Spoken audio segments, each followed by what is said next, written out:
स्वागत है आप सभी का हमारे YouTube चैनल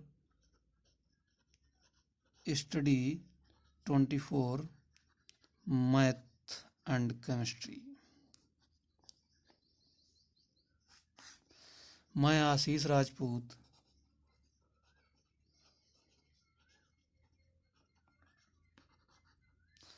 आज क्लास 10 के एक्सरसाइज 1.2 राजीव प्रकाशन NCERT बुक की एक्सरसाइज लगाने जा रहा हूँ, सॉल्व करने जा रहा हूँ। तो स्वागत है आप सभी का हमारे इस YouTube channel study 24 math and chemistry. सभी से निवेदन है कि हमारे चैनल को सब्सक्राइब करें, शेयर करें और लाइक करें। तो चलिए शुरू करते हैं। एक्सरसाइज 1.2 का सवाल नंबर पहला है आपका, निम्नलिखित संख्याओं के अभाज्य गुणनखंडों के गुणनफल के रूप में व्यक्त कीजिए। तो पहला है आपका 140। तो 140 के हमें अभाज्य गुणनखंड करने हैं तो हम लोग कर सकते हैं। तो अभाज्य गुणनखंड को समझने से पहले हमें विभाज्यता के नियम अच्छे से पता होना चाहिए।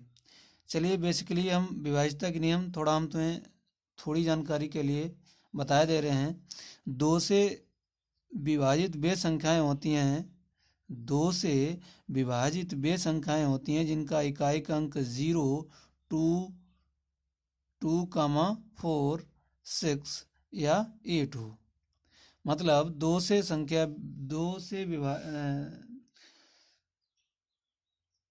से वे संख्याएं विभाजित होंगी जिनके इकाई का अंक 0 या 2 या 4 या 6 या 8 हो।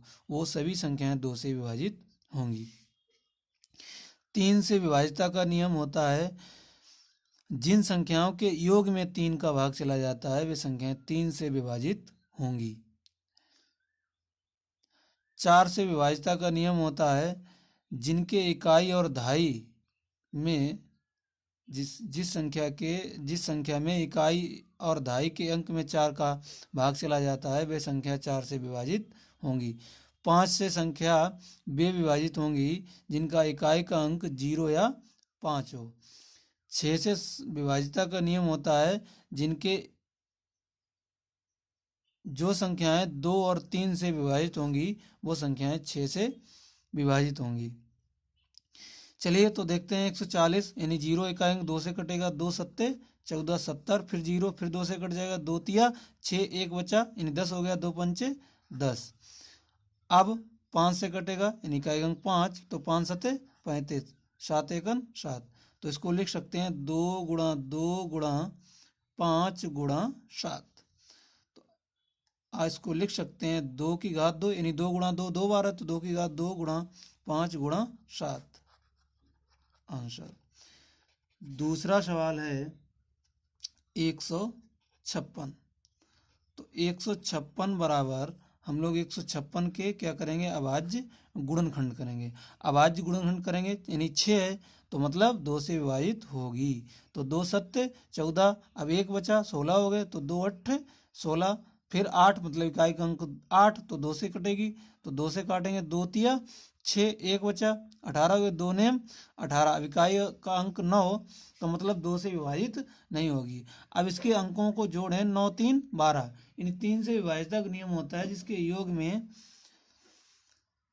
3 का भाग चला जाए। तो 9 3 12, 3 चक्कू 12, 3 से भाग चला तो ये संख्या 3 से विभाजित होगी। तो 3 एकन 3, 3 त्रिका 9 और 13 अभाज्य संख्या, 13 एकन 13। तो इसको लिख सकते हैं 2 गुणा 2 गुणा 3 गुणा 13, अर्थात 2 गुणा 2 2 बार है, तो 2 की पावर 2 गुणा 3 गुणा 13। थर्ड सवाल है 38 200 25। तो 38 25 के हमें गुणनखंड करने हैं 38 25। तो गुणनखंड करेंगे। अब देखो 5 से विभाजित होगी, 2 से होगी नहीं होगी, तो इसके अंकों का योग करते हैं। यदि अंकों के योग में 3 का भाग चला जाता है तो संख्या 3 से विभाजित होगी। तो देखो 5 2 7 3 10 और 8 18, 18 में 3 का भाग चला जाएगा, 3 छक्का 18, तो संख्या 3 से विभाजित होगी। तो 3 से कट जाएगी, 3 एकन 3, 3 दूनी 6, कितना बचा 2, कितना हो गया 22, तो 3 सत्ते 21, 1 बचा 53 15। फिर देखेंगे 2 1 3 7 3 10 10 5 15, फिर 3 से कट जाएगी, तो 3 चक्कू 12, 3 दूनी 6, 1 बचा 53 15।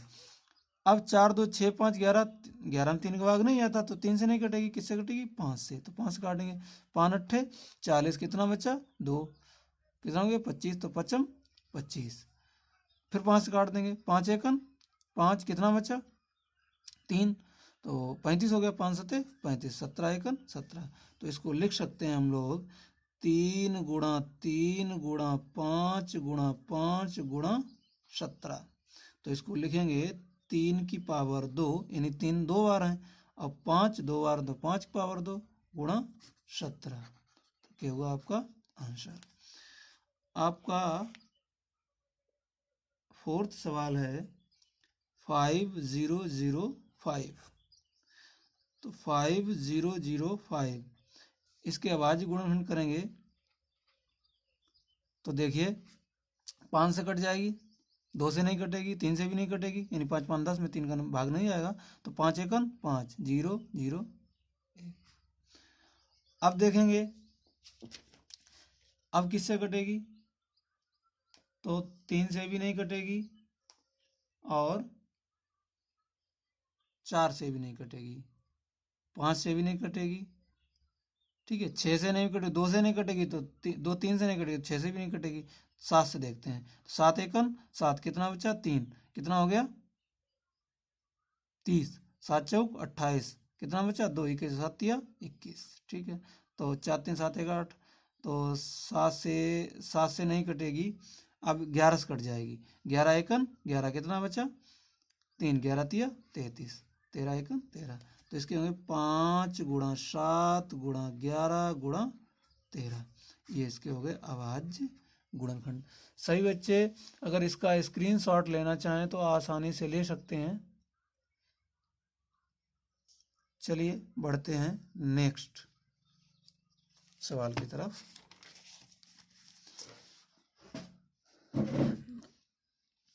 अगला सवाल है आपका 74 29। पांचवा सवाल है आपका 74 29। तो 74 29 बराबर इसके हम लोग करेंगे अभाज्य गुणनखंड। क्या करेंगे, अभाज्य गुणनखंड। तो देखेंगे इसको ऐड करेंगे, ऐड में अगर 3 का भाग जाता है तो संख्या 3 से विभाजित होगी। तो 7 4 11 3, माफ कीजिए 7 4 11 2 13 13 और 9 22, 3 से नहीं कटेगी, तो 4 से भी नहीं कटेगी, 5 से तो कट ही नहीं सकती, 6 से भी नहीं कटेगी अगर 2 से नहीं कट रही है, तो 7 से चेक करेंगे, 7 एकन 7, भाग खवाई बिंदी 7 छंगा 42, 7 से भी नहीं कटेगी। तो और आगे ट्राई करते हैं, 11 से भी नहीं कटेगी, तो किसी अभाज्य संख्या मतलब 17 से कटेगी। तो 17 चकू नहीं, 17 चकू 68, 17 अपना 50 याद आते हैं, 17 चकू 68, कितने बचे 4 2 6 62 हो गए, 17 तिया 51, कितने बचे 62, यानी 51, 9 2 11, तो 17 सत्ते 119। तो अब ये 19 से कटेगी, तो 19 दूनी 38 और 3 2 5 57, मतलब 5 बचे 57 हो गए, 19 तिया 57, 23 एकन 23। तो इसको लिख सकते हैं हम 17 गुणा 19 गुणा 23 आंसर। अगला सवाल है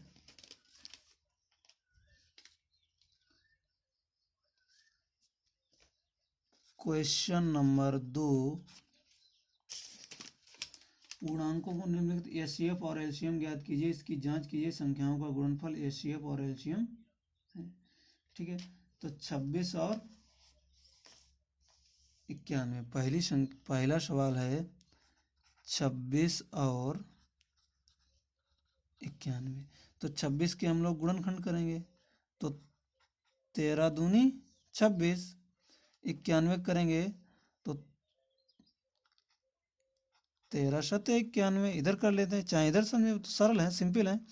2 से काटेंगे, 13 दूनी 26, 13 एकन 13। 91 करेंगे तो 7 एकन 7 और 7 तिया 21, 13 एकन 13। ठीक है, तो अब हम निकालेंगे क्या, एच सी एफ। हमें ज्ञात करना है एच सी एफ और एल सी एम, और दोनों की जांच करनी है कि दोनों संख्याओं का गुणनफल बराबर माशा गुणा लाशा। तो ध्यान से समझेंगे। तो अब चूंकि एच सी एफ मतलब common factor, highest common factor, तो वो संख्या जो दोनों में हो, तो 13 इसमें भी है 13 इसमें भी है, तो एच सी एफ कितना हो गया 13 आंसर। अब हम लोग निकालेंगे L C M, lowest common multiple. अब देखेंगे कोई चीज़ छूटनी में चाहिए, छूटनी भी नहीं चाहिए, जो ज़्यादा बार आई उसको पहले लिखेंगे। तो देखो 2 गुणा 7 गुणा 13, तो इसको कर लेंगे 7 दूनी 14 गुणा 13, तो 14 तिया 42 की 2 हासिल 4, 14 एकन 14 4 18, 182। अब हम लोग सिद्ध करेंगे, उत्तर की जांच करेंगे। दो संख्याओं का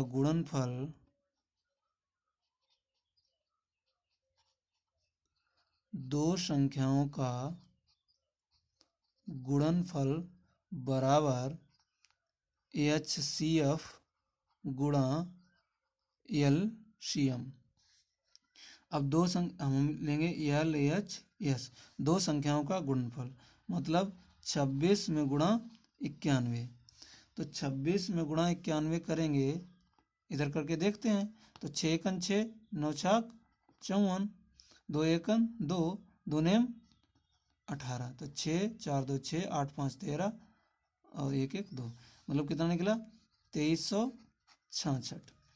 अब में आर एच एस क्या, L C M into H C F. तो एलसीएम कितना निकला था 182, एच सी एफ कितना था 13। इसका मल्टीपल करेंगे तो 13 दूनी 26, 13 अट्ठे 104 और 2 हासिल 106 की 6 हासिल 10, 13 एकन 13 10 23, 2366। यहाँ भी कितना 2366। तो हम इसको लिख सकते हैं एल एच एस बराबर आर एच एस। सभी से अनुरोध है कि जो स्क्रीनशॉट लेना चाहे तो आप ले सकते हैं इसका आराम से। ठीक है, अब नेक्स्ट सवाल है आपका 510 और 92। 510 और 92, तो 510 के अभाज्य गुणनखंड करेंगे और 92 के अभाज्य गुणनखंड करेंगे।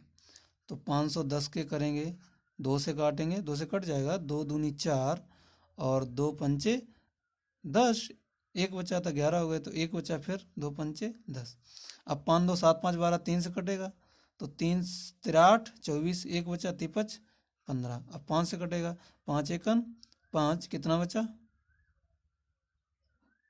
3 35 17 अपना 85, 17 एकन 17। तो इसके गुण होंगे 2 गुणा 3 गुणा 5 गुणा 17। तो 92 के करेंगे, तो 92 2 से कट जाएगी, तो 2 चाकू 8, 1 बचा 2 छंग 12, फिर 2 से काटेंगे, 2 तिया 6, माफ़ कीजिएगा 2 दूनी 4, 2 तिया 6, और 23 अभाज्य है तो 23 एकन 23, तो इसके गुणों में 2 गुणा 2 गुणा 23। अगर हम इसकी HCF की बात करें, इसके HCF की बात करें तो ये आपका आएगा, जो संख्या कॉमन होगी दोनों संख्याओं में वो होगा आपका HCF। तो 2 इसमें भी है, 2 इसमें भी है, इसके अलावा ऐसी कोई संख्या नहीं जो दोनों में हो, तो HCF कितना हुआ 2 आंसर। अब हम लोग निकालेंगे क्या, LCM। एलसीएम निकालेंगे तो मतलब जो संख्या ज़्यादा बार आए उसको पहले लिखेंगे, तो 2 गुणा 2, इसमें ज़्यादा बार आया तो इसको लिखेंगे 2 गुणा 2, फिर क्या लिखेंगे गुणा 3, फिर क्या लिखेंगे गुणा 5, फिर क्या लिखेंगे गुणा 17 गुणा 23। कहने का सार ये है कि कोई संख्या छूटनी भी नहीं चाहिए, और जो ज़्यादा बार आई उसको हम पहले लिखेंगे। तो मल्टीपल करेंगे, 2 दूनी 4 तियो 12 पंचे 60, 17 का 23 में गुणा करेंगे, 17 तिया 51 की 1, और 17 दूनी 34, 34 और 5 39। अब इसका गुणा करेंगे, 6 एकन 6, 6 एकन 6, 0 0 रख लेंगे, 6 नेम 54 की 4 हासिल 5, 6 18, 18 5 23, तो 23,460 क्या निकला LCM। अब हम लोग प्रूव करेंगे। प्रूव ये करेंगे, दो संख्याओं का गुणनफल बराबर HCF इंटू LCM। तो LHS दो संख्याओं का गुणनफल, तो दो संख्याएं कौन सी हैं आपकी 510, आपकी 92, तो इसका गुणनफल कर लेंगे हम लोग 510 में गुणा 92, तो 2 की 0 2 0 0, 2 एकन 2, 2 पंचे 10, 9 0 0, 9 एकन 9, 9 अपना 45, तो करेंगे 0 2 9 5 1 6, तो 46,920 कितना आया 46,920। अब RHS, तो अब जब RHS क्या होता है HCF इंटू LCM, ठीक है।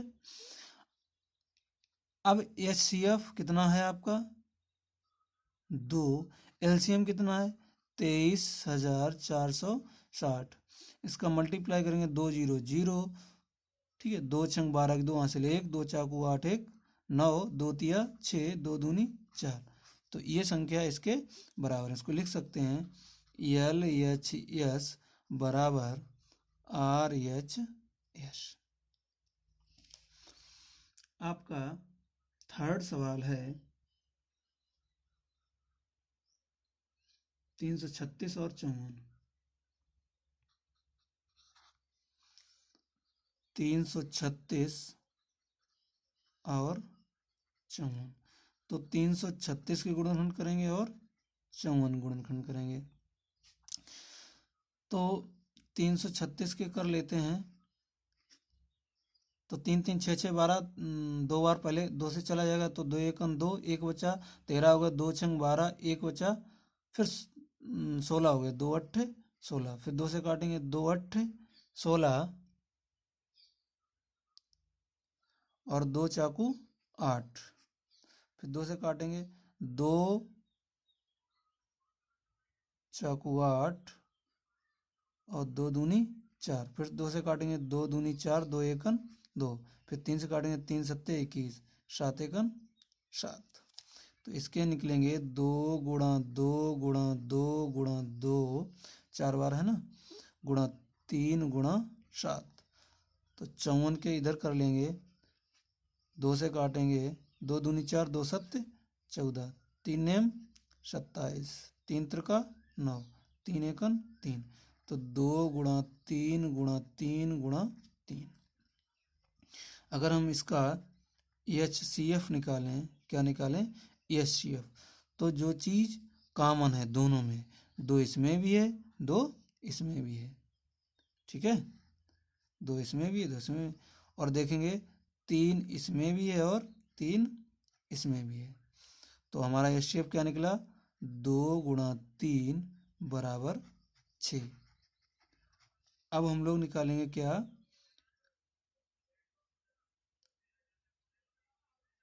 एलसीएम। एलसीएम मतलब लोएस्ट कॉमन मल्टीपल, जो चीज़ सबसे ज़्यादा बार, 2 सबसे ज़्यादा बार इसमें है तो इसको लिखेंगे 2 गुणा 2 गुणा 2 गुणा 2। अब 3 गुणा 3 इसमें ज़्यादा बार, इसको लिखेंगे 3 गुणा 3 गुणा 3। अब इसके बाद क्या बचा, गुणा 7। तो 2 दूनी 4 दूनी 8 दूनी 16, सोतिया 48। और यहाँ तक हो गया, 3 त्रिका 9, 9 सते 63। अब 48 63 का करेंगे मल्टीपल, तो 8 तिया 24 की 4 हासिल 2, 3 चौको 12 2 14। इधर करेंगे 6 8 48 के 8 हासिल 4 और 6 चौक 24 और 4 28। करेंगे 4 8 4 12 8 1 9 1 10।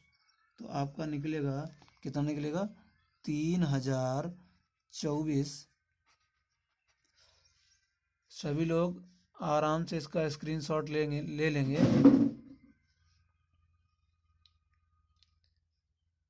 अब स्क्रीनशॉट ले लिया। अब इसका अगला पार्ट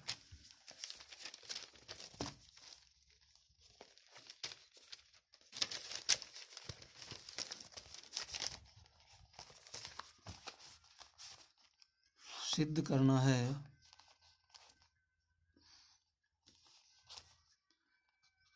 सिद्ध करना है दो संख्याओं का गुणनफल बराबर HCF इंटू LCM। तो दो संख्याएं मतलब LHS। दो संख्याएं क्या है आपकी, एक आपकी है 336 और 54, 336 और 54। तो इसका गुणा कर लेंगे, तो 336 में गुणा 54 का करेंगे तो 6 चौकू 24 की 4 हासिल 2, 4 त्रिक 12 2 14 की 4 हासिल 1, 4 त्रिक 12 1 13।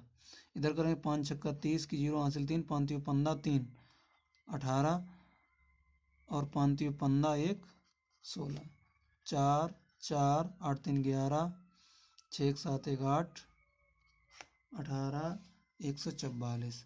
तो कितना निकला ये आपका 18 144। अब निकालें RHS, क्या LCM इंटू HCF। तो LCM कितना है, LCM है आपका 3024 और HCF है आपका 6। इसका गुणा करेंगे 6 चौक 24, 6 दूनी 12 और 2 14, 6 0 0 मतलब 1, 6 तिया 18। तो LHS बराबर RHS। इसका स्क्रीनशॉट लेना चाहें तो आप लोग ले सकते हैं, ठीक है। अब आते हैं नेक्स्ट सवाल की तरफ।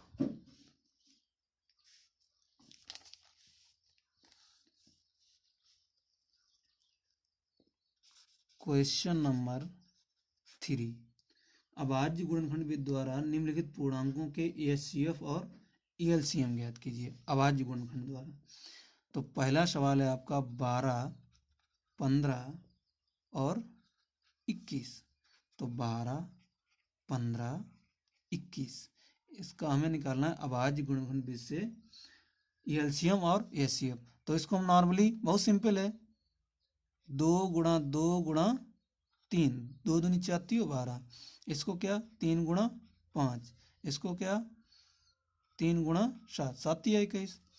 अब इसका HCF कितना होगा, हमने आपको बताया कि जो कॉमन हो, जो तीनों में हो। अब यहाँ 3 संख्या है, तीनों संख्या में जो संख्या कॉमन है वही क्या होगा, HCF होगा। तो इसमें भी है, इसमें भी है, इसमें भी। तो HCF कितना हो गया 3। इसके बाद एलसीएम, जो संख्या ज़्यादा बार है तो 2 गुणा 2 इसमें ज़्यादा बार है तो उसको पहले लिखेंगे। फिर क्या है, 1 बार गुणा 3 है तो 3 लिख दिया। फिर 1 बार गुणा 5 है लिख दिया, 7 है। मतलब कोई संख्या छूटनी भी नहीं चाहिए, और जो ज़्यादा बार है उसको पहले लिखेंगे, उस संख्या को पहले लिखेंगे। तो 2 दूनी 4 तियो 12 पंचे 60 और गुणा 7, तो 7 छंगा 42, तो लासा कितना हुआ 420। बस हमें यही ज्ञात करना है अभाज्य गुणनफल विधि से द्वारा निम्नलिखित पूर्णांकों के एचसीएफ और एलसीएम। तो एचसीएफ 3 और एलसीएम 420। सेकंड सवाल है हमारा 17, 23 और 29। 17, 23, 29 थोड़ा सही सवाल है, ध्यान देंगे इस सवाल पर। तो तीनों अभाज्य संख्या है, तो इसका गुणनफल क्या होंगे, 1 गुणा 17, इसका 1 गुणा 23, इसका 1 गुणा 29। तो इसका एचसीएफ होगा, एचसीएफ एक इसमें भी है, इसमें भी है, इसमें भी है, तो एक कॉमन होता है, एक सभी में होता है, तो इसका एचसीएफ क्या होगा 1। और एलसीएम होगा इसका 17 गुणा 23 गुणा 29।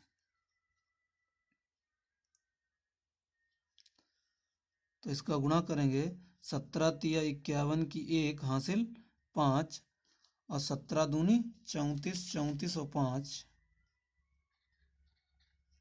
391।